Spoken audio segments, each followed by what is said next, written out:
اس نے نفی میں سر ہلایا۔ میری کچھ سمجھ میں نہیں آتا، ایسا نہ ہو بعد میں میرے لیے کوئی مشکل پیدا ہو جائے، تمہارے کسی معاملے میں پولیس ملوث ہو جائے اور سراغ لگاتی ہوئی یہاں آ جائے۔ میں نے لجاجت سے کہا، یقین کرو ایسا نہیں ہوگا مارتھا۔ اس نے کہا، آخر یہ معاملہ کیا ہے؟ یہ ایک ذاتی معاملہ ہے۔ ہوگا، لیکن یہ اس طرح میرے گھر میں طے ہو تو پھر میرا معاملہ بھی ہو جاتا ہے۔ آخر کیا چاہتا ہے یہ شخص؟ میں بڑی مشکل میں پڑ گیا۔ میں اپنی زندگی کی کتاب کے پر بہت پیچھے تک پلٹ کے 8 سال پہلے ہونے والے واقعات کی تفصیل بتاتا، پھر بھی مارتھا کی سمجھ میں کچھ نہ آتا۔ وہ سیاسی، مذہبی اور لسانی بنیادوں پر استوار معاشرے میں دوستی اور دشمنی کے اسباب کو سمجھ نہیں سکتی تھی۔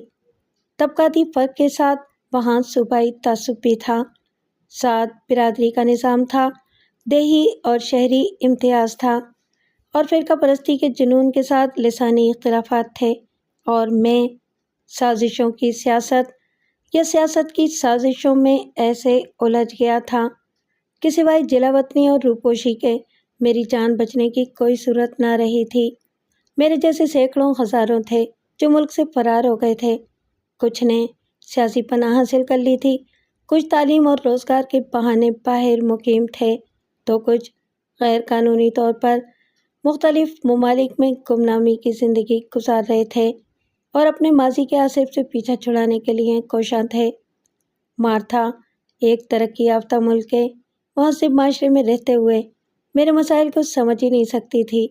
چنانچہ میں نے اپنی جھوٹ بولنے کی خدا داد صلاحیت اور ذہانت پر اعتماد کرتے ہوئے صرف ذاتی اور خاندانی دشمنی کے اسباب پر مبنی ایک ایسی کہانی کا تانا بانا تیار کیا جس کی بنیاد زن اور زمین کے اصلی اور آفاقی اصولوں پر تھی۔ مارتھا سیدھی سادی عورت تھی۔ میرے جذباتی انداز بیان اور درد بھرے واقعات کو اس نے بڑی دلچسپی آمیز تشویش اور ہمدردی کے ساتھ سنا اور یقین کر لیا۔ صرف یقین ہی نہیں کیا، آخر میں وہ اتنی جذباتی ہو گئی کہ دکھ سے سر ہلانے لگی اور ٹھنڈی آہیں بھرنے لگی۔ اس نے کئی بار رنجیدہ لہجے میں کہا، او مائی گاڈ! میرے سر پر ممتا بھرا ہاتھ پھیرا اور آنکھیں بند کر کے اپنے رومن کیتھولک عقیدے کے مطابق خداوند یسوع مسیح سے میرے لیے سلامتی مانگی۔ اشرف چیتا صرف مسکراتا رہا اور میری بے بسی کے احساس سے لطف اندوز ہوتا رہا۔ اس کے کام میں کوئی الجھن نہیں تھی، وہ اس سے کہیں زیادہ مشکل اور خطرناک ذمہ داریاں پوری کر چکا تھا۔ وہ مجھ سے بہت زیادہ سینئر تھا اور اس کی وفاداریاں غیر مشروط تھیں۔ اس وفاداری کے بدلے اسے شاہانہ انداز میں جینے کی ہر سہولت حاصل تھی، تاہم وہ اپنی کشتی 24 گھنٹے خطرات کے سمندر میں رواں رکھتا تھا۔ وہ ایک ایسا جواری تھا جو ہر داؤ پر اپنی زندگی لگاتا جاتا تھا اور ظاہر بے حد خوش قسمت تھا کہ ہار سے محفوظ تھا۔ یہ تقدیر کا سمجھ میں نہ آنے والا کھیل تھا۔ میں نے پیدائشی اور ازلی عورتی بدنصیب بھی دیکھے تھے جن کے بارے میں میرا خیال تھا کہ پیدا ہونے کے سوا انہوں نے کوئی گناہ نہیں کیا اور اس کی پاداش میں تمام عمر ہر خوشی اور کامیابی سے محرومی پر روتے رہے۔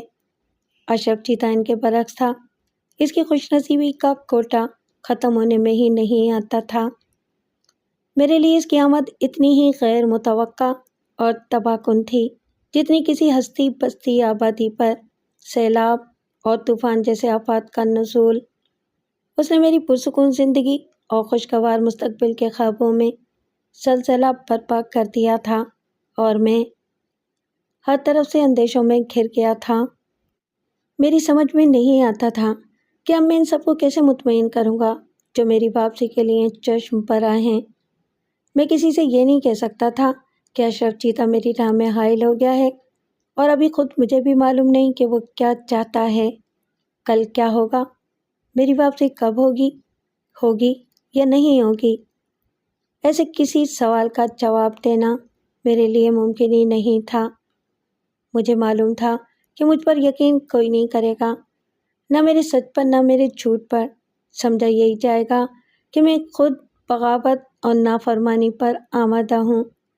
کسی نے مجھے بہکا دیا ہے خود میرے شیطانی خیالات نے یا شیطان کے روپ میں مجھ پر غلبہ پانے والی کسی فرنگی حسینہ نے۔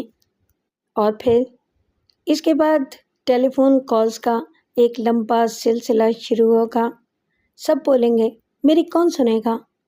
دوسری طرف لندن میں ان گنت لوگ ہیں جن کو میرے نہ جانے سے سخت حیرت کا شوق لگے گا۔ فریال، عائشہ، میرے ساتھ رہنے والے، آفس کے لوگ۔ میں کیا وضاحت کروں گا؟ کتنا جھوٹ بولوں گا؟ میرے ذہن میں نفرت کا آتش فشاں بھی دھواں دے رہا تھا اور مجھے ناقابل عمل خیالات بھی اکساتے تھے کہ میں صرف سوچنے کے بجائے کچھ کروں، چیتے کا کام تمام کر دوں یا اس کے ساتھ جا کے چیف کو گولی مار دوں تاکہ میرے ساتھ دنیا کو بھی ان کے شر سے نجات ملے، ورنہ میں ساری عمر بلیک میل ہوتا رہوں گا ان کے مذموم مقاصد کی تکمیل کے لیے، غلط اور خطرناک راستوں پر چلتا رہوں گا اور اپنے لیے کبھی کچھ نہ کر پاؤں گا۔ مجھے اپنی بزدلی پر شرم آتی تھی۔ آخر مجھ میں کچھ کر گزرنے کا مجاہدانہ جذبہ کیوں نہیں ہے؟ جو ڈر گیا سو مر گیا، اور یوں ڈر ڈر کے اور مر مر کے جینے سے تو بہتر ہے۔ مگر جو ناممکن ہے وہ ناممکن ہے۔ میرے ایک احمقانہ قدم کا خمیازہ ان سب کو بھی بھگتنا پڑتا جن سے میرا جذبات اور خون کا، پیار کا اور اپنائیت کا رشتہ تھا۔ میں ان کے ساتھ دشمنی کیسے کر سکتا تھا؟ میں نے خود کو قابو میں رکھا اور یہ سوچا کہ نا امیدی لاغ حاصل ہے۔ ممکن ہے کہ چیف سے ملنے میں خطرے کی کوئی بات ہی نہ ہو، وہ مجھ سے صرف ملنا چاہتا ہو، کچھ پوچھنا چاہتا ہو، یا وہ میرے سپرد کوئی ایسا کام کرے جس سے میرا مستقبل متاثر نہ ہو۔ مجھے کل، پرسوں یا ہفتہ 10 دن بعد جانے کی اجازت مل جائے۔ چیف بے وقوف تو بہرحال نہیں ہے، وہ جانتا ہے کہ کسی کی قوت برداشت کی حد کہاں ہوگی۔ میں اسے دلیل سے نہ صحیح، میں نہ سماجت سے قائل کر سکتا ہوں۔ میں نے اس پر غور کیا، مگر پھر مجھے خود ہی یہ خیال احمقانہ محسوس ہوا۔ اگر رعایت کی کوئی بات ممکن ہو سکتی تو وہ اشرف چیتے کو اس طرح میرے پاس نہ بھیجتا۔ چیف سے بات نہ کرنے میں ہی میری عقل مندی تھی۔ میں نے ایک لمحہ سوچا اور پھر رضامندی کا اشارہ کرتے ہوئے اٹھ کھڑا ہوا۔ اشرف چیتے کے ہونٹوں پر کامیابی کی مسکراہٹ دوڑ گئی۔ میں نے مارتھا سے کہا کہ میں جا رہا ہوں اور امید ہے کہ فلائٹ پکڑنے میں کامیاب ہو جاؤں گا۔ اگر معقول وجہ بتائی جائے تو 1.5 گھنٹہ پہلے پہنچنے والوں کو بھی بورڈنگ کارڈ جاری کر دیا جاتا ہے۔ بس اب تمہیں کسی فکر میں مبتلا ہونے کی ضرورت نہیں، میں جا رہا ہوں، اور یہ جو تھوڑی سی پریشانی تمہیں ہوئی اس کی تم سے معافی مانگتا ہوں۔ امید ہے تم کسی کو کچھ نہیں بتاؤ گی۔ یہ کیسے ممکن ہے؟ میں سب کو بتاؤں گی، اور کیوں نہ بتاؤں؟ آخر جب اس میں نقصان کوئی نہیں، کیوں بلا وجہ ایک راز کا بوجھ اٹھاؤں جس کی کوئی اہمیت نہیں میرے لیے؟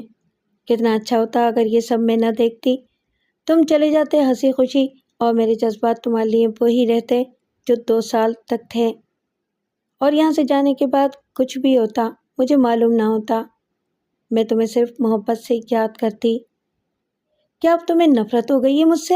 میں نے بڑے دکھ سے کہا۔ نفرت؟ نفرت کا تو کچھ یقین نہیں مجھے، لیکن میں مایوس ضرور ہوں اور کچھ خوفزدہ بھی۔ تم پوری طرح وہ نہیں تھے جو میں سمجھتی رہی۔ دراصل مجھے یقین نہیں کہ جو کچھ تم نے مجھے بتایا وہ کس حد تک سچ ہے۔ آج کل نوجوان بڑی آسانی سے جھوٹ بول دیتے ہیں اور اسے گناہ بھی نہیں سمجھتے۔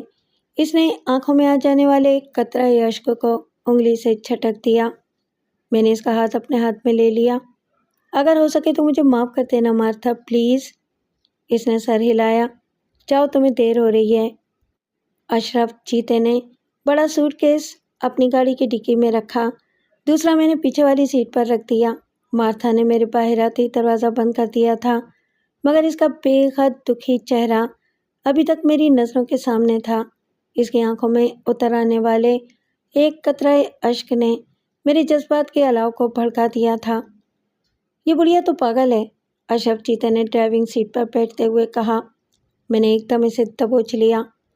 یہ سب تیری وجہ سے ہوا، کتے کے بچے۔ کیا ضرورت تھی تجھے ریوالور نکالنے کی، تیری اور تیرے چیف کی؟ تو میری دیوانگی میں ایسی وحشیانہ قوت تھی کہ اشرف اپنی گردن نہ چھڑا سکا۔ وہ خاصا تندرست اور قوی تھا، مگر میرے ہاتھوں کی گرفت کسی شکنجے کی طرح تھی اور اسٹیئرنگ وہیل کے پیچھے اس کی مدافعت محدود ہو گئی تھی۔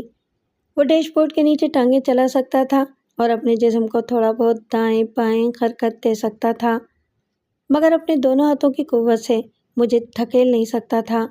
اس نے بائیں بازو کی کوہنی میرے پیٹ میں ماری اور دائیں ہاتھ سے میرے بال بھی پکڑے، مگر مجھے اشتعال کی شدید لہر نے بالکل پاگل کر دیا تھا۔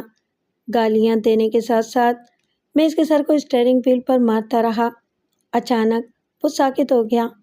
اس نے مزاحمت ختم کر دی اور اس کا جسم ڈھیلا پڑ گیا تو میں نے خود کو روکا۔ جب میں نے اپنے ہاتھوں کو اس کی گردن سے الگ کیا تب بھی وہ اسٹیئرنگ پر سر رکھے پڑا رہا۔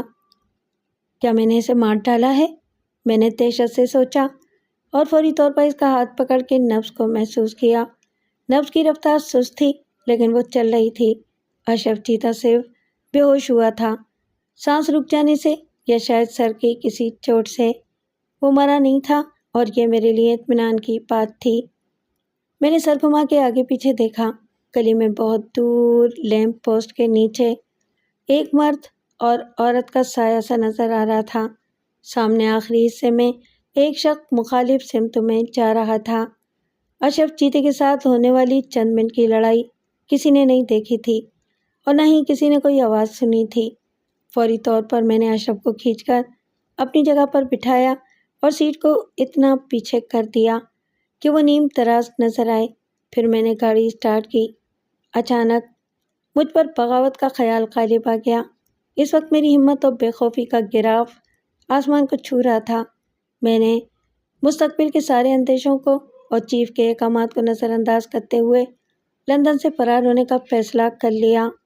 ایک اندر کی آواز میرا حوصلہ بڑھا رہی تھی، یہی موقع ہے، نکل جاؤ، دہشت گردی کے چنگل سے ورنہ مارے جاؤ گے۔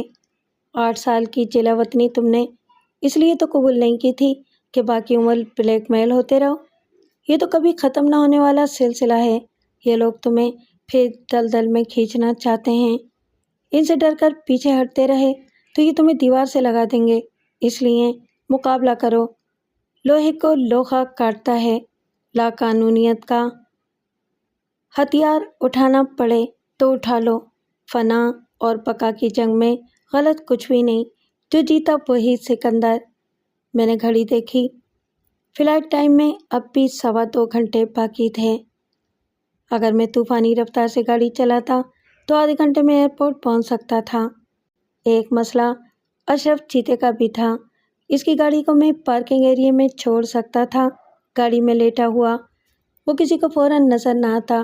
میں اپنے سوٹ کیس کو نکال کے باہر رکھتا اور پورٹر کے پیچھے چل پڑتا۔ اشرف چیتے کے ہوش میں آنے یا بے ہوش پائے جانے سے پہلے جہاز اڑ جاتا، لیکن میں نے رسک کم کرنے کا فیصلہ کیا۔ میں نے گاڑی کو سڑک کے کنارے کھڑا کیا، سوٹ کیس اٹھا کے کچھ دور گیا اور پھر پہلی ٹیکسی کو روک لیا۔ میں نے کہا، میری گاڑی خراب ہو گئی ہے اور مجھے ڈر ہے کہ میں فلائٹ مس کر دوں گا، اگر تم مجھے آدھے گھنٹے میں پہنچا دو۔ سکھ ٹیکسی ڈرائیور نے سر ہلایا۔ او جی، پہنچانے کو تو میں 20 منٹ میں بھی پہنچا دوں، لیکن میرا ٹکٹ کٹ جائے گا۔ میں نے کہا، فرض کرو جرمانے کی رقم بھی میں ادا کر دوں۔ پھر فرض کیا کرنا جی، سمجھ لو آپ پہنچ گئے۔ اس نے بڑے عزم سے کہا اور گاڑی کو یوں دوڑانے لگا جیسے اسے کار ریس کا مقابلہ جیتنا ہے۔ اتفاقات خوشگوار بھی ہوتے ہیں۔ تیز رفتاری کے جرم میں اس کا چالان نہیں ہوا اور مجھے صرف کرایہ دینا پڑا۔ ایک خوش مزاج اور خوش شکل لڑکی نے میری وضاحت مسکراتے ہوئے قبول کی اور مجھے بورڈنگ کارڈ جاری کر دیا۔ اس کے بعد کے مراحل رسمی تھے۔ ٹرانزٹ لاؤنج میں پہنچ جانے کے بعد یہ ڈر ختم ہو گیا کہ اشرف چیتا یا اس کا بھوت میرے عزائم کو ناکام بنانے کے لیے پکڑو پکڑو چلاتا ہوا میرے پیچھے نہ آ جائے۔ جہاز کی پرواز کا وقت قریب تھا اور مسافروں سے التماس کی جا رہی تھی کہ وہ جہاز کی طرف روانہ ہوں۔ میں رکے بغیر ان میں شامل ہو گیا۔ جہاز میں میری سیٹ کھڑکی کے ساتھ تھی اور میں ہیتھرو ایئرپورٹ کی ساری ایکٹیویٹی دیکھ سکتا تھا۔ مجھے معلوم تھا کہ لندن امیگریشن پولیس کے اختیارات کیا ہیں۔ ضرورت پڑنے پر وہ کسی بھی فلائٹ سے فرار کی کوشش کرنے والے مجرم کو جہاز کے اندر آ کے گرفتار کر سکتے تھے۔ لیکن مجھے یہ امکان نظر نہ آتا تھا کہ آدھے گھنٹے کے اندر اندر اشرف چیتا ہوش میں آ جائے تو میرے خلاف رپورٹ درج کرائے اور پولیس اس کی درخواست کو درخورے اتنا سمجھتے ہوئے مجھے جہاز سے اتارنے کے لیے دوڑے۔ لہو لہان تو کیا، وہ معمولی زخمی بھی نہیں تھا۔ اگر وہ ہکلاتے ہوئے بہکی بہکی زبان میں قاتلانہ حملے کی تفصیل پیش کرتا تو پولیس شاید پہلے یہ ٹیسٹ کراتی کہ اس پر سر کی چوٹ کا اثر ہے یا وہ نشے میں ہے۔ وہ ہوش میں نہ آتا اور پولیس دیکھ لیتی تو اسے پہلے اسپتال پہنچایا جاتا۔ اس کے باوجود اگر یہ ثابت ہو جاتا کہ میں نے ہی اسے ناک آؤٹ کیا تھا تو یہ الزام اتنا سنگین بہرحال نہ تھا کہ اس کے لیے بین الاقوامی پرواز سے کسی مسافر کو آف لوڈ کیا جائے۔ اشرف چیتا کی ایک اور مشکل یہ تھی کہ وہ صرف حکم کا غلام تھا، اسے اپنی مرضی سے ذاتی معاملات طے کرنے کی اجازت بھی نہ تھی۔ میرے معاملے میں وہ چیف سے پوچھے بغیر کوئی قدم اٹھانے کی جرات کر ہی نہیں سکتا تھا۔ چنانچہ یہ معاملہ رفتے گزشت ہو گیا تھا۔ ایک آواز اب مسافروں سے سیٹ بیلٹ باندھنے کی درخواست کر رہی تھی۔ جب ہیتھرو ایئرپورٹ کا منظر پیچھے کھسکنے لگا تو میں سمجھ گیا کہ جہاز ٹیک آف کرنے کے لیے چل پڑا ہے۔ میں اپنے پروگرام کے مطابق لندن سے روانہ ہو گیا تھا۔ چیف اور اس کا پیغام پر اشرف چیتا مجھے روکنے میں ناکام رہے تھے۔ وقتی طور پر ان کی اس شکست سے مجھے بڑی طمانینت حاصل ہو رہی تھی۔ آگے کیا ہوگا یہ ابھی میں سوچنا بھی نہیں چاہتا تھا۔ میں باہر دیکھتا رہا۔ لندن شہر کی روشنیاں آسمان کے تاروں کی طرح ہو گئی تھیں۔ میرے ارد گرد آخر شب کا اندھیرا تھا جو گہرا ہوتا جا رہا تھا۔ گزرے ہوئے 6 سالوں کی ہر یاد ہنوز میرے ساتھ تھی اور باہر تاریکی میں میرے تصور کے تراشے ہوئے سارے پیکر میرے سامنے سفر کر رہے تھے، جہاز کی رفتار سے اس کے متوازی اور میری کھڑکی کے بہت نزدیک پرواز کرتے جا رہے تھے۔ سب سے قریب عائشہ اور فریال کے اداس اور دل شکستہ چہرے تھے اور پھر ان کے بعد اشرف چیتے کا منحوس چہرہ نمودار ہوا۔ اس نے کہا، پی کے پتر، یہ تم نے بہت برا کیا۔ میں نے کہا، تم کون سی اچھائی کر رہے تھے میرے ساتھ؟ فرار ہو کے تم کہاں جا سکتے ہو؟ قاتل، تمہیں پھانسی ضرور ہوگی۔ میں نے فوراً تردیدی بیان جاری کیا، میں نے تمہیں قتل نہیں کیا۔ پھر کیا جارج بش نے کیا؟ لندن پولیس میری لاش دریافت کر چکی ہے اور تمہارا سراغ بڑی آسانی سے لگا لے گی۔ بکواس بند کرو، نہ میرا ایسا ارادہ تھا اور نہ تم مرے تھے، تم صرف بے ہوش تھے، میں نے اچھی طرح دیکھ لیا تھا۔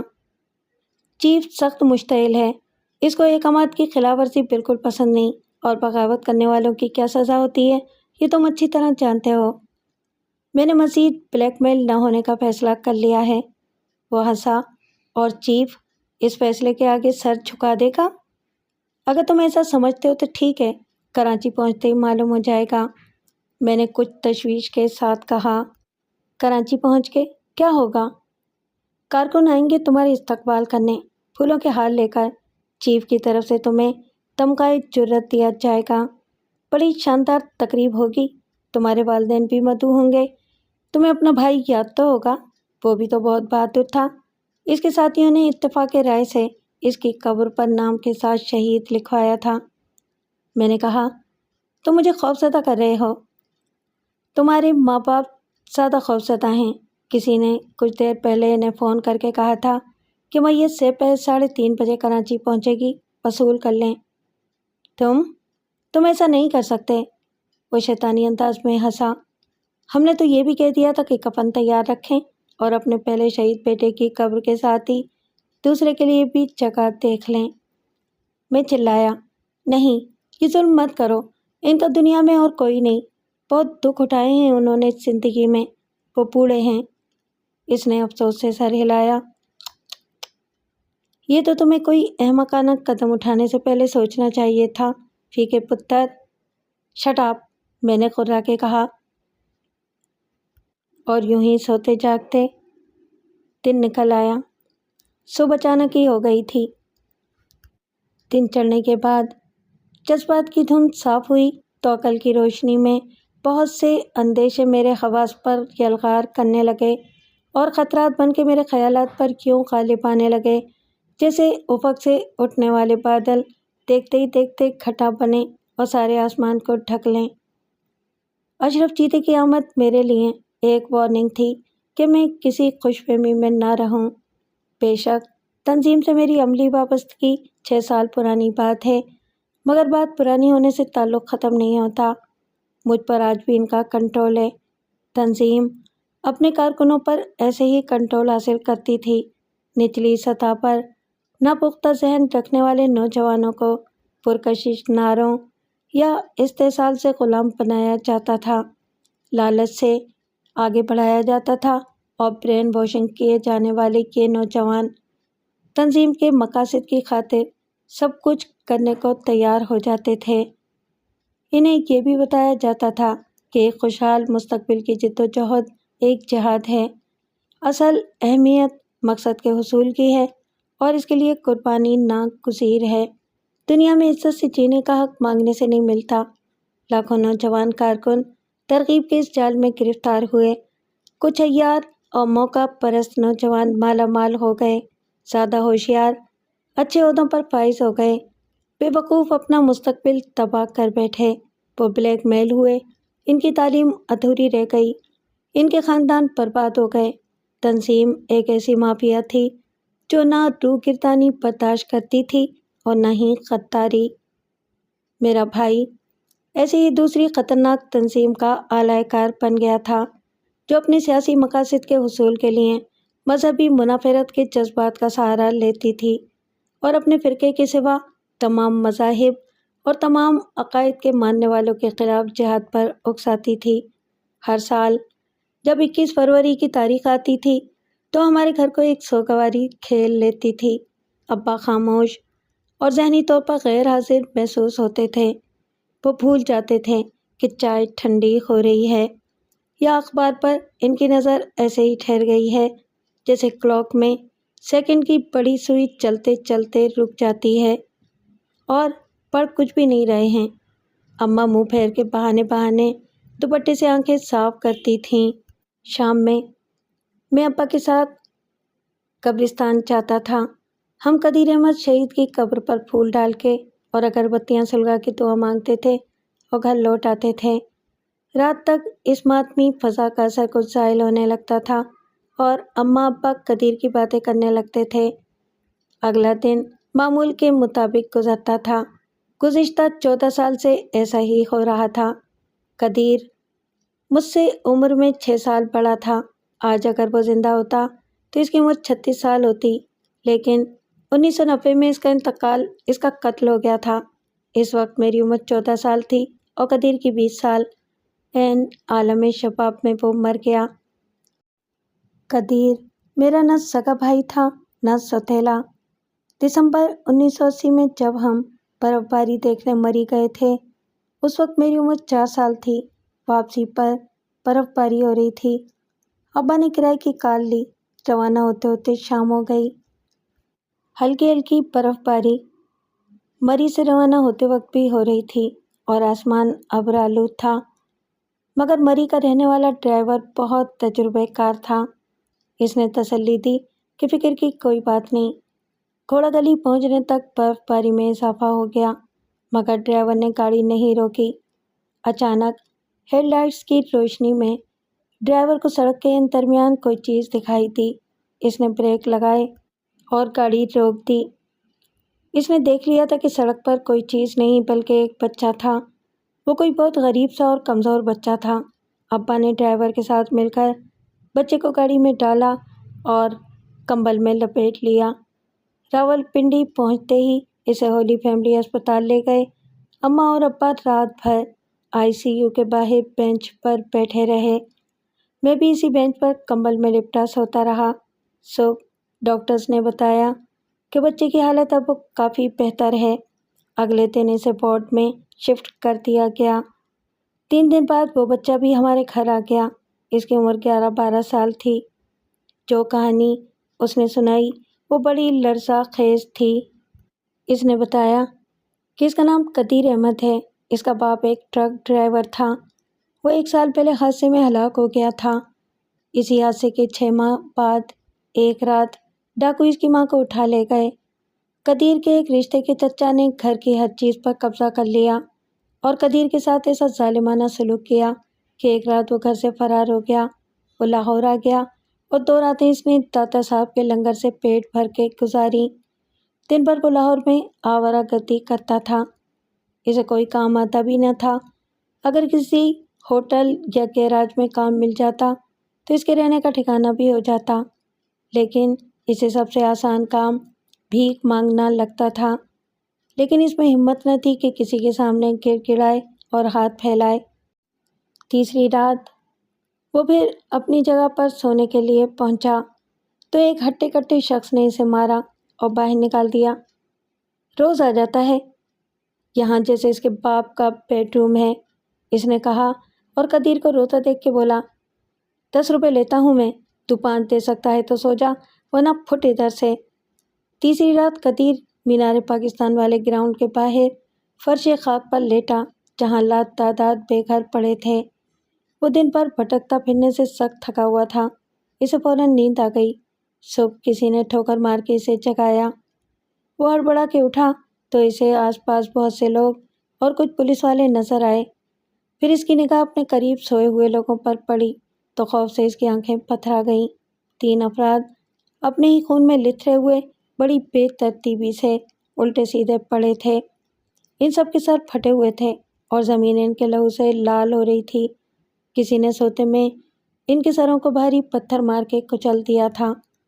وہ یقیناً درد اور اذیت سے چلائے ہوں گے، لیکن قدیر کی نیند اتنی گہری تھی کہ اس نے کچھ نہیں سنا۔ آس پاس کے دوسرے لوگ شاید اٹھ کر بھاگ گئے تھے یا ان کے قریب کوئی بھی نہیں تھا۔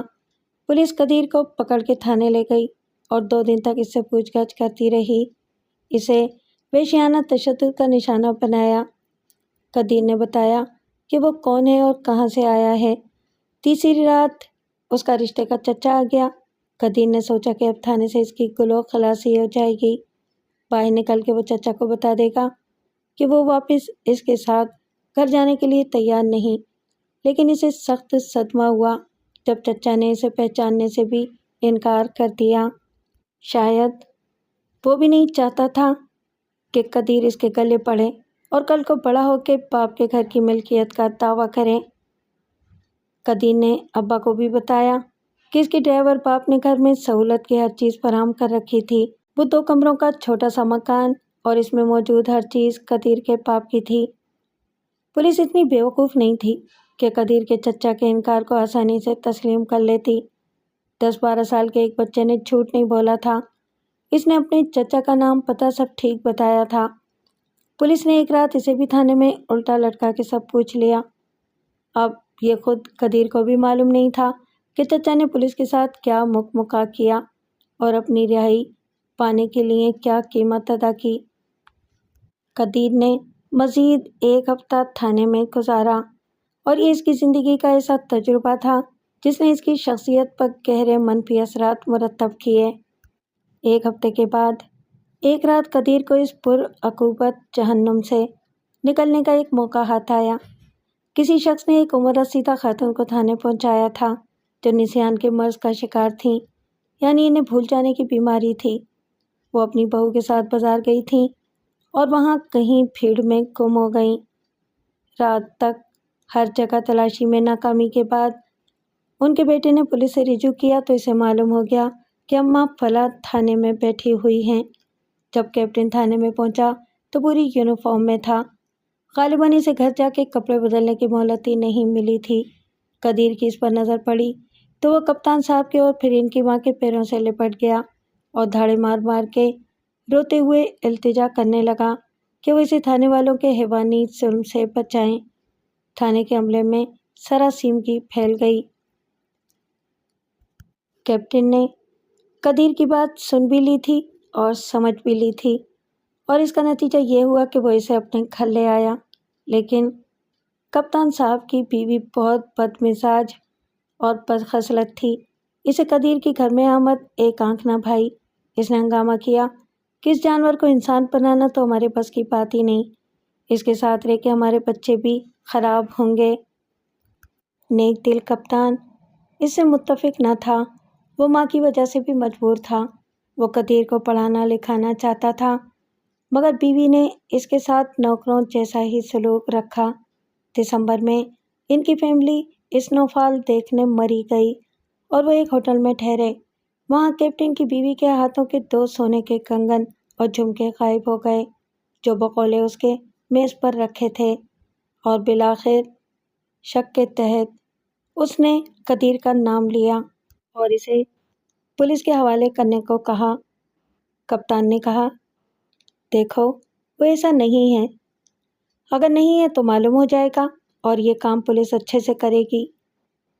دیکھو محض شک کی بنا پر ظلم مت کرو، پولیس اسے بہت مارے گی اور اماں کو کتنا صدمہ ہوگا۔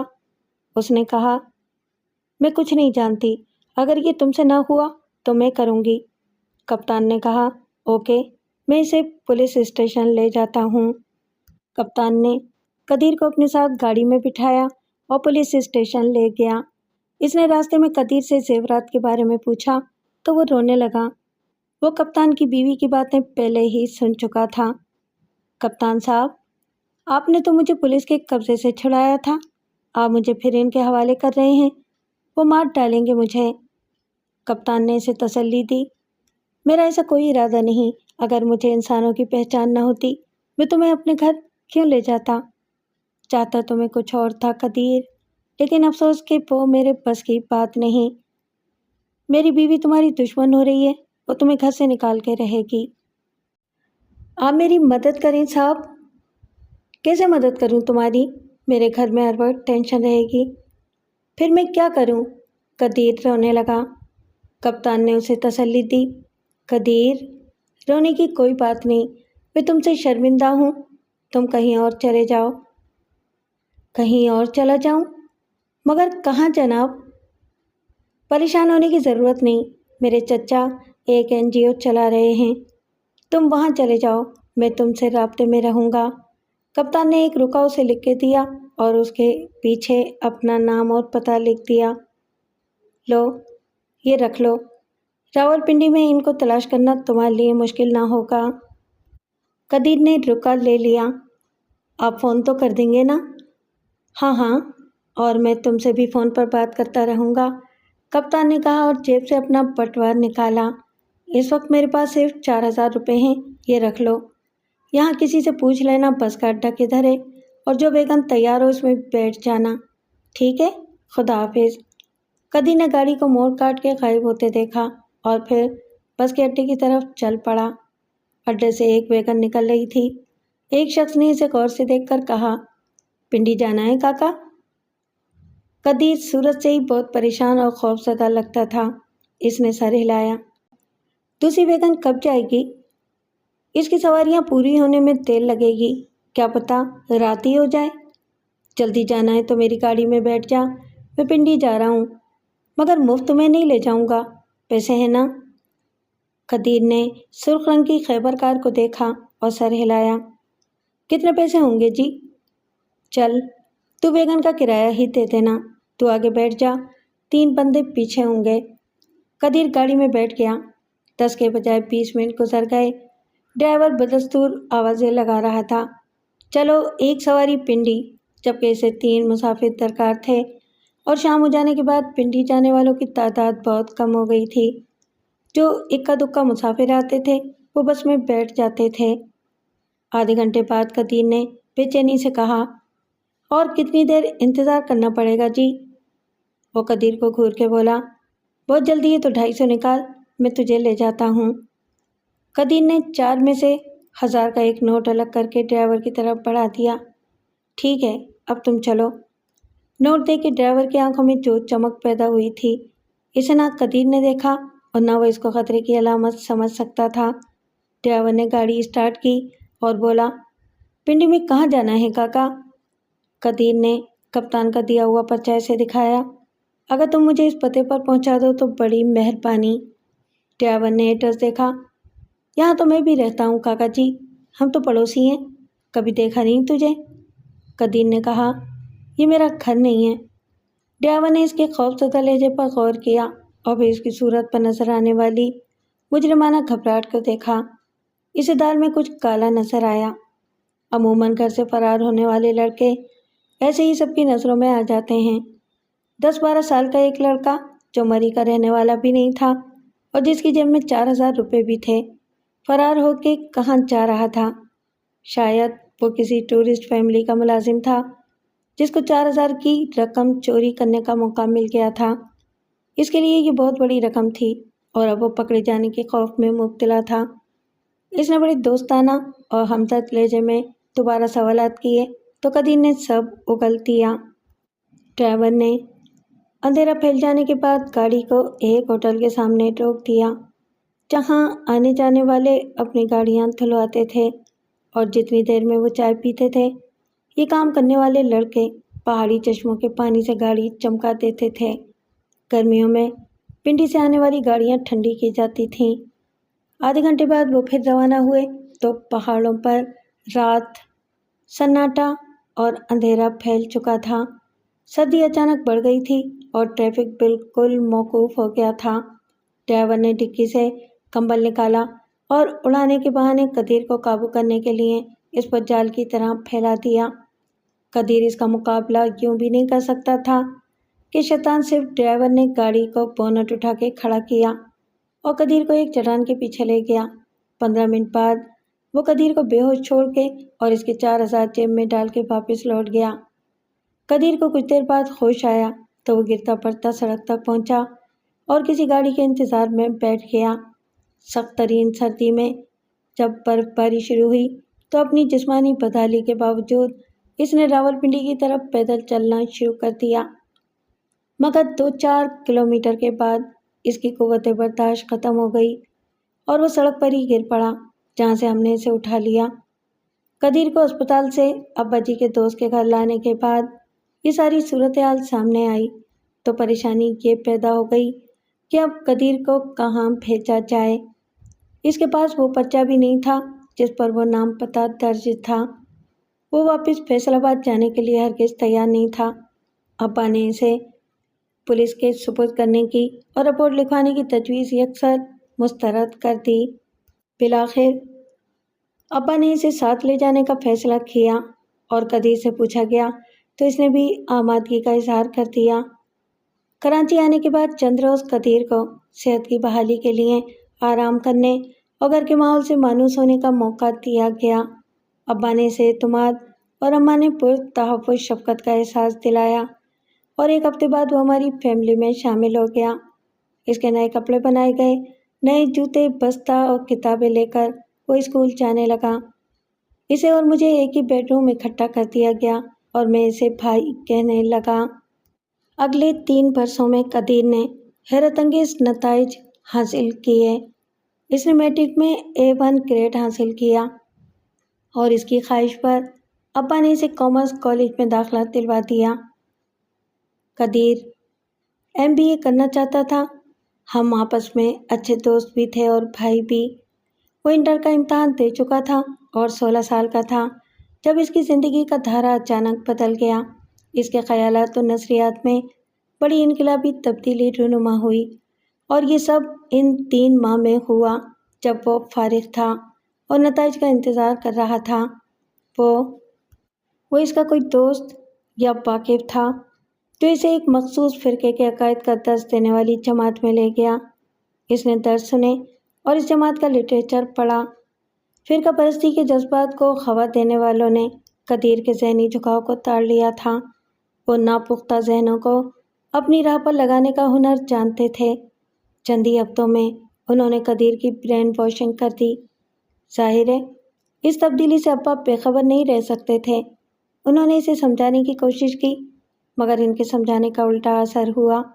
قدیر نے صاف کہا کہ ہم سب گمراہ ہیں اور اگر وہ راست پر جا رہا ہے تو اسے روکنے کی کوشش نہ کی جائے ورنہ وہ گھر چھوڑ کے چلا جائے گا۔ قدیر کی یہ دھمکی جذباتی بلیک میلنگ کے مترادف تھی۔ اماں اور ابا ہتھیار کیسے نہ ڈالتے، تاہم ابا کی تشویش برقرار رہی۔ انہوں نے معلوم کر لیا تھا کہ قدیر کو اس راہ پر لگانے والے کون ہیں، مگر نہ ان سے بحث کی جا سکتی تھی اور نہ انہیں قانونی طور پر روکا جا سکتا تھا۔ جب انٹر کا رزلٹ آیا تو ایک بار پھر قدیر نے بہترین نمبر حاصل کیے، مگر اس وقت تک وہ چارٹرڈ اکاؤنٹ بننے یا MBA کرنے کا خیال ترک کر چکا تھا۔ ابا کیا کرتے؟ انہوں نے قدیر کو قائل کرنے کی کوشش کی کہ وہ یونیورسٹی میں داخلہ لے لے، مگر وہ ناکام رہے۔ میرے کمرے میں ٹی وی اور کمپیوٹر تھا، ڈیک تھے اور لہو لیب کے دیگر اسباب تھے، تصویروں والے رسالے تھے اور انتہائی غیر شرعی بلکہ کافرانہ ماحول تھا۔ چنانچہ اس نے اپنا کمرہ الگ کر لیا۔ گھر میں کوئی فاضل بیڈ روم نہیں تھا، اس لیے اس نے اپنا ٹھکانہ اسٹور میں بنا لیا۔ پھر ایک بار ہم نے اسے ایک احتجاجی جلوس میں آگے آگے دیکھا۔ اس کے ہاتھ میں لاٹھی تھی اور وہ اپنی عمر کے نوجوانوں کے ساتھ گزرتی ہوئی گاڑیوں پر لاٹھی مار رہا تھا اور ان کے شیشے توڑ رہا تھا۔ رات کو وہ لوٹ کر گھر نہیں آیا تو ابا اس کو تلاش کرنے گئے اور وہ بالآخر ایک تھانے کے حوالات میں ملا۔ ابا نے بڑی بھاگ دوڑ اور رشوت دے کر اسے چھڑایا۔ قدیر اتنا سرکش اور برگشتہ تھا کہ اسے روکنا ٹوکنا کسی پاگل کتے کی دم پر پاؤں رکھنے سے کم خطرناک نہ تھا۔ اماں ابا سخت بے بس ہو گئے تھے۔ شاید میں ایسا کرتا تو وہ مجھے گھر سے نکال دیتے، مگر قدیر چلا جاتا تو ان کی ساری محنت پر پانی پھر جاتا۔ وہ ایک امید پر یہ سب برداشت کر رہے تھے، لیکن یہ امید لا حاصل رہی اور بالآخر ان کی نیکی ہی ان کی سزا بن گئی۔ قدیر اس انجام کی طرف بڑھ رہا تھا جس کے تصور سے ان کے ہوش گم ہو جاتے تھے، مگر یہ ناگزیر تھا۔ بالآخر ایک دن وہ نامعلوم دہشت گردوں کی گولیوں کا نشانہ بن گیا۔ 3 موٹر سائیکلوں پر آنے والے نقاب پوشوں نے اسے ہر طرف سے گھیر کر بھون ڈالا۔ یہی وجہ تھی کہ جب 4 سال بعد میں ایک انقلاب پسند تنظیم کے جذباتی نعروں سے متاثر ہوا تو میرے والدین گھبرا گئے۔ والدین بڑے معصوم اور بے خبر لوگ ہوتے ہیں اور اپنی اولاد کے بارے میں ہمیشہ خوش گمانی کا شکار رہتے ہیں۔ میرے بارے میں بھی انہوں نے کبھی نہیں سوچا کہ فلسفہ اور نعرے مختلف صحیح، لیکن میں قدیر کا انجام دیکھنے کے باوجود خود بھی ایسے ہی راستے پر چل پڑا ہوں۔ وہ اپنے یقین کو دین سمجھتے تھے اور میرے سامنے دنیا بھی کامیابیوں کا پرکشش جال پھیلانے والے سیاست کے بازیگر تھے۔ انہوں نے میری آنکھوں میں خوشحال مستقبل کے خواب بھر دیے تھے اور جدوجہد کے راستے پر مجھے آگے بڑھا دیا تھا۔ جب تک میرے والدین کو کچھ معلوم ہوتا، میں بھی اسی راستے پر اتنا آگے بڑھ گیا تھا کہ میرے لیے واپسی اپنے اختیار کی بات نہ رہی تھی۔ ابا نے بلا تاخیر انتہائی قدم اٹھایا اور مجھے اپنے گھر، ماحول، معاشرہ اور ملک سے کاٹ کے جلا وطن کر دیا۔ اس وقت تک خود میری سمجھ میں یہ بات آنے لگی تھی کہ میں ایک مافیا کا اعلی کار بن چکا ہوں اور میرے لیے اس کی طاقت کے جال سے رہائی ممکن نہیں رہی۔ میں نے خدا کا شکر ادا کرتے ہوئے راہ فرار اختیار کی اور اپنے ماضی کو بہت پیچھے چھوڑ دیا۔ مجھے یقین تھا کہ اب بے بسی والی پرانی زنجیریں زنگ خوردہ ہو کے ٹوٹ چکی ہیں اور میں اپنے مستقبل کے فیصلے کرنے کے لیے آزاد ہوں۔ خود میرے والدین کو یقین آ چکا تھا کہ اب میری واپسی محفوظ ہے اور پاکستان میں وہ میرے لیے کوئی بڑا کام دیکھ چکے تھے جس میں عزت، شہرت اور دولت کے سارے خوابوں کی تعبیر تھی۔ لیکن اشرف چیتے کی آمد نے میرے خوابوں خیالوں کے شیش محل پر ایک چٹان لڑکا دی تھی۔ جہاز نے نصف سے زیادہ مسافت طے کر لی تھی۔ لندن بہت پیچھے رہ گیا تھا اور جیسے جیسے کراچی قریب آ رہا تھا میرے اطمینان پر یہ احساس غالب آ رہا تھا کہ یوں لندن سے فرار ہو کے میں نے کوئی عقل مندی نہیں کی۔ بے شک لندن میں اشرف چیتے کو ناک آؤٹ کر کے میں نے یہ ثابت کرنے کی کوشش کی تھی کہ میں ایک آزاد ملک کا آزاد شہری ہوں اور مجھے قول و فعل کی خود مختاری حاصل ہے، لیکن وقت گزرنے کے ساتھ ساتھ یہ یقین ایک سراب ثابت ہو رہا تھا۔ اصل خطرہ تو پاکستان میں درپیش تھا۔ اب تک تنظیم کو ہدایات مل گئی ہوں گی کہ بغاوت، حکومت دولی اور غداری کے مرتکب محمد رفیق کے لیے اعلیٰ قیادت نے کیا سزا تجویز کی ہے۔ اس سزا سے بچنے کی کوئی صورت نہیں تھی۔ اب میں پچھتاوے کا شکار ہو رہا تھا۔ اگر میں اپنا دماغ ٹھنڈا رکھتا اور اشرف چیتے کے ساتھ جا کے چیف کی بات سن لیتا تو کیا حرج تھا؟ زیادہ سے زیادہ میری واپسی میں کچھ تاخیر ہو جاتی۔ میں چیف کو قائل کرنے کی کوشش ضرور کر سکتا تھا کہ میرے خیالات اب مجھے تنظیم کے لیے خدمات سر انجام دینے کی اجازت نہیں دیتے۔ کیا پتہ وہ قائل ہو جاتا۔ میں سخت الجھن میں تھا کہ اب تنظیم کی ہائی کمان کے سامنے اپنے طرز عمل کی کیا وضاحت پیش کروں گا۔ اچانک میرے ذہن میں ایک نیا خیال آیا، کیوں نہ میں صاف مکر جاؤں کہ اشرف چیتا مجھ سے ملا ہی نہیں۔ اگر وہ ایسا کہتا ہے تو بکواس کرتا ہے۔ یہ کیسے ہو سکتا ہے کہ چیف مجھے طلب کرے اور میں نہ جاؤں؟ مجھے اس کا کوئی پیغام نہیں ملا، چنانچہ میں اپنے پروگرام کے مطابق لندن سے پاکستان کے لیے روانہ ہو گیا۔ اشرف چیتے کو کس نے ناک آؤٹ کر کے سڑک پر چھوڑ دیا، یہ میں کیا بتا سکتا ہوں۔ اپنی کوتاہی اور نااہلی پر پردہ ڈالنے کے لیے اس نے کوئی ڈرامہ کیا ہوگا۔ اشرف چیتا میرے جھوٹ پر کتنا واویلا کرے گا، یہ سوچ کے میں ہنس پڑا۔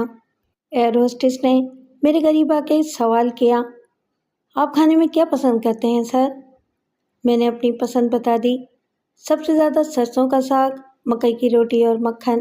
اس کے بعد اس کی مسکراہٹ ایک تیوری میں بدل گئی۔ میرا مطلب تھا آپ کیا کھائیں گے، پاکستانی، کانٹیننٹل یا چینی؟ میں نے سوچ کے کہا، چینی۔ Of course sir, and you will like it, okay. اس نے اپنی ہنسی روکی اور آگے بڑھ گئی۔ کچھ دیر بعد وہ مجھے چائنیز فوڈ دے گئی جو یقیناً بہت اچھا تھا اور مجھے بھوک بھی بہت تھی۔ کھانے کے بعد میں نے آنکھیں بند کر کے کیلولا فرمانے کی کوشش کی، مگر میرے خیالات کے گھوڑے بے مہار ہو کے ہر سمت میں دوڑ رہے تھے۔ نیم غنودگی کے عالم میں میرے اندیشے بڑے اوٹ پٹانگ فلمی خواب بن کے سامنے آنے لگے۔ سر، مجھے ایسا کیوں لگتا ہے کہ میں نے آپ کو پہلے بھی دیکھا ہے؟ میں بھونچا کر رہ گیا۔ وہ ایئر ہوسٹس نہ جانے کب اور کیوں میرے ساتھ والی سیٹ پر آ بیٹھی تھی۔ میں نے کہا، اس کے دو بہترین اور مقبول عام جوابات ہیں۔ ایک تو یہ کہ شاید ہم پچھلے جنم میں ملے تھے اور دوسرے یہ کہ خوابوں میں مل چکے ہیں۔ اصولاً تو یہ سوال مجھے کرنا چاہیے تھا۔ اس نے میری طرف جھک کے کہا، مجھے ایک پیغام دینا تھا۔ اس فلائٹ پر کوئی شخص ہے، مجھے نہیں معلوم کہ وہ کون ہے۔ لنچ کے بعد جب میں ٹرالی پر خالی ٹرے لے کر گئی تو ایک ٹرے میں برتنوں کے نیچے سے مجھے ایک پیغام ملا اور 10,000 روپے کا ایک چیک۔ میں نے اسے غور سے دیکھا۔ پیغام میرے لیے تھا؟ یس، اور چیک میرے لیے۔ وہ بولی، کہاں ہے وہ چیک؟ میں نے کہا، وہ میں نے ضائع کر دیا کیونکہ مجھے اس کی تاکید کی گئی تھی۔ مضمون اس کا یہ تھا کہ فرار ہو کے تم کہیں نہیں جا سکتے، ڈرنے کی کوئی بات نہیں، کراچی میں چیف کا انتظار کرو۔ آئی سی، میں نے کچھ دیر بعد کہا، تم بھی ان کے لیے کام کرتی ہو؟ میرا خیال تھا کہ ایئر ہوسٹس کی آمدنی کم تو نہیں ہوتی۔ ایئر ہوسٹس مجبور بھی تو ہو سکتی ہے، تمہاری طرح۔ میں نے طنز سے کہا، ہاں، 10,000 کی رقم کو انکار نہیں کر سکتی۔ وہ بلا معاوضہ بھی سب کچھ کرا سکتے ہیں۔ میں نے کہا، تم اپنی ماضی کی کس غلطی کو بھگت رہی ہو؟ وہ اٹھ کھڑی ہوئی، نہیں، میری غلطی نہیں، غلطی میرے بھائی کی تھی اور وہ اب اس دنیا میں نہیں ہے۔ مجھے اس کی بے بسی پر ترس آیا۔ بہنوں کی وجہ سے بھائی اکثر بلیک میل ہونے پر مجبور ہوتے ہیں۔ یہ الٹا معاملہ تھا کہ بھائی کے اعمال کی سزا بہن کو بھگتنی پڑ رہی ہے۔ 2-4 مسافروں نے شاید مجھ پر شک کیا ہو کہ انہیں گھاس نہ ڈالنے والی ایئر ہوسٹس میرے پاس آ کے بیٹھ گئی تھی، اور انہوں نے فرض کر لیا ہوگا کہ یا تو وہ میری کزن ہے یا میرے اس کے ساتھ ناجائز مراسم ہیں۔ کراچی تک صرف 1 گھنٹے کی پرواز باقی رہ گئی تھی۔ میرے لیے اچانک خطرات کا جنگل شروع ہو گیا تھا۔ محتاط اور لا تعلقی کے انداز میں واش روم تک آتے جاتے میں نے تمام مسافروں کی صورتوں کو دیکھا کہ کس کی صورت پر میری حالت میں دلچسپی کے آثار ہیں اور کون اپنی بدمعاشی پر ناز کرتے ہوئے میری بیچارگی کے تماشے سے لطف اندوز ہو رہا ہے۔ معلوم نہیں کیوں مجھے اپنی ہی قطار میں مخالف سمت کھڑکی کے ساتھ بیٹھی ہوئی شخص پر شک ہو گیا کہ سیاہ چشمے کے پیچھے سے اس کی نگاہیں میرا جائزہ لینے میں مصروف ہیں۔ اس شک کی وجہ شاید سیاہ چشمہ نہیں تھا، جہاز کے اندر دھوپ نہیں تھی اور وہ نظر کا چشمہ بھی نہیں تھا۔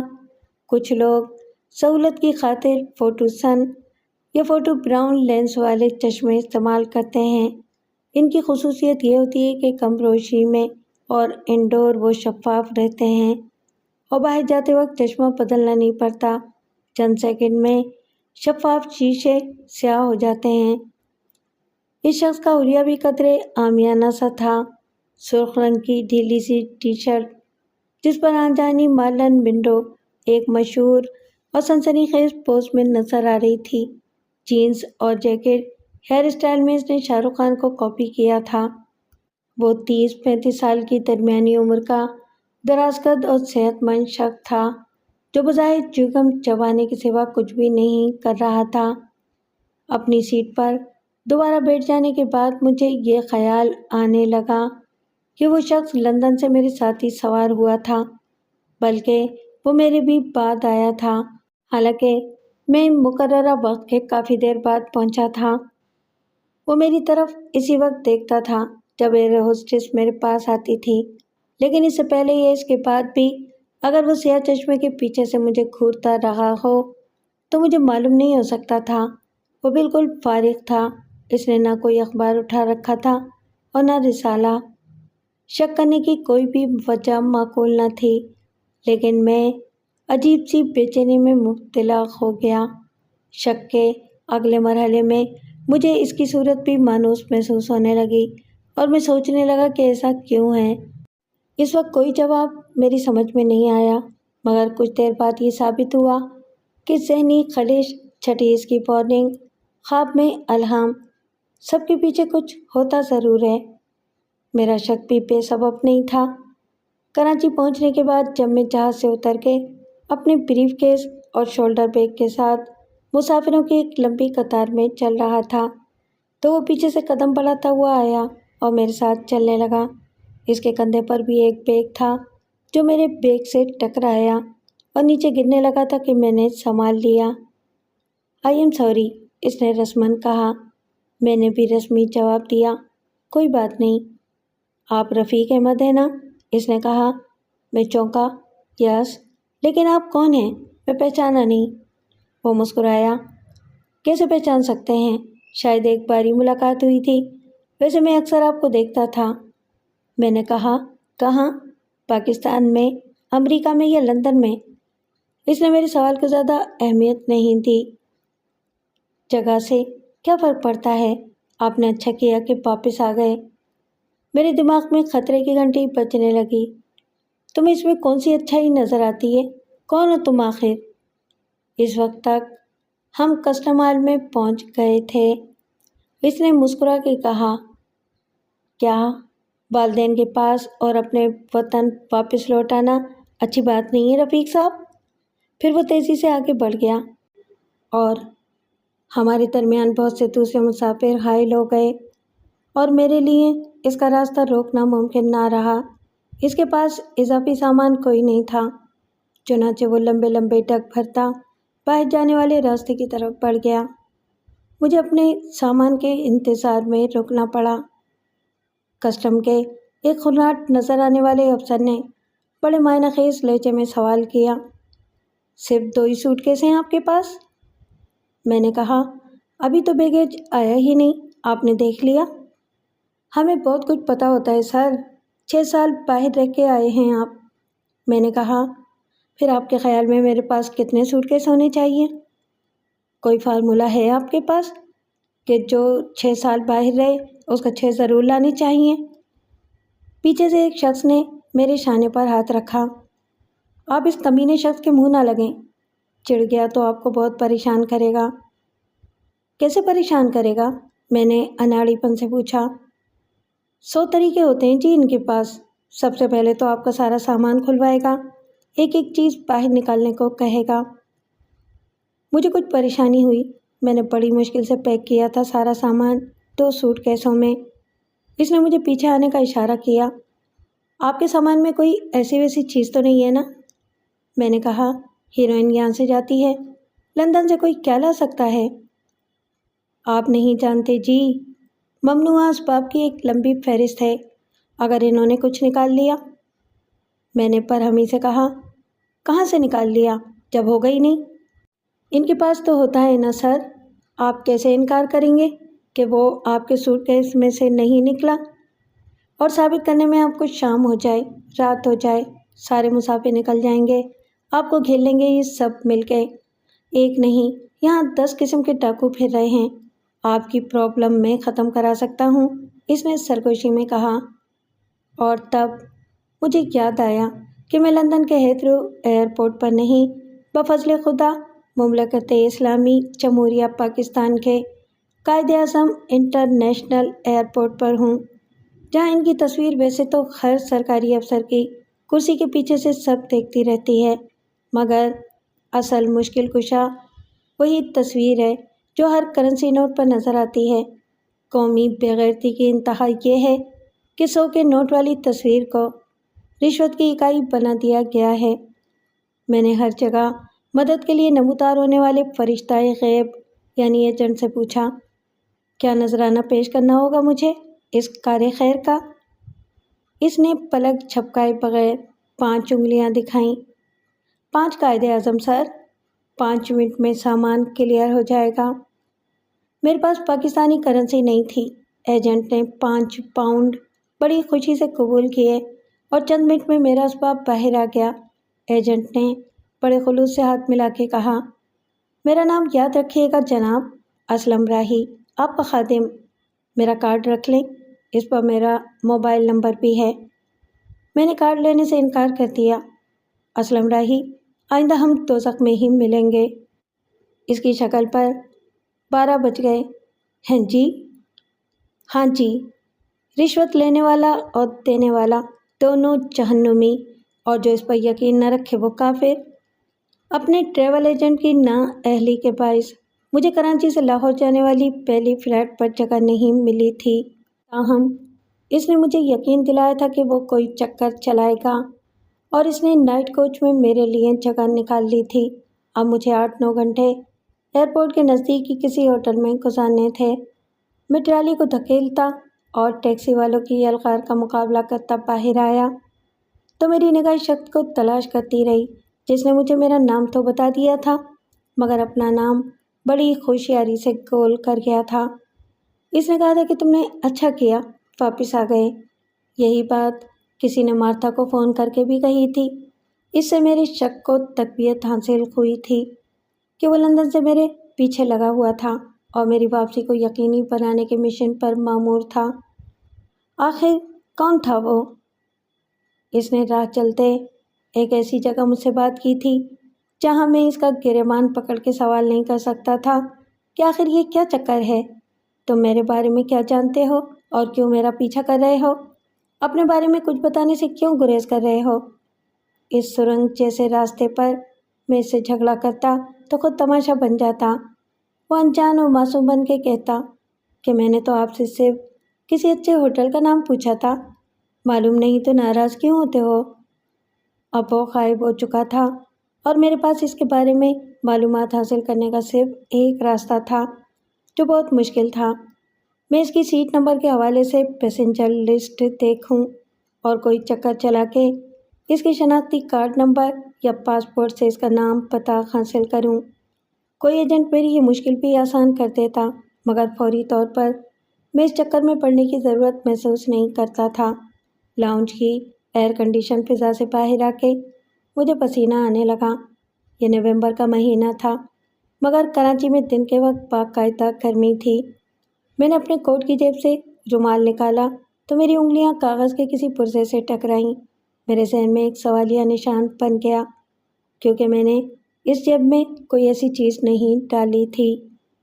میں نے اس پرزے کو نکالا۔ یہ چھوٹا سا فولڈ کیا ہوا سفید کاغذ تھا جس پر صرف ایک جملہ لکھا ہوا تھا، دوبارہ لندن کا رخ کیا تو تمہیں 1 وے ٹکٹ پر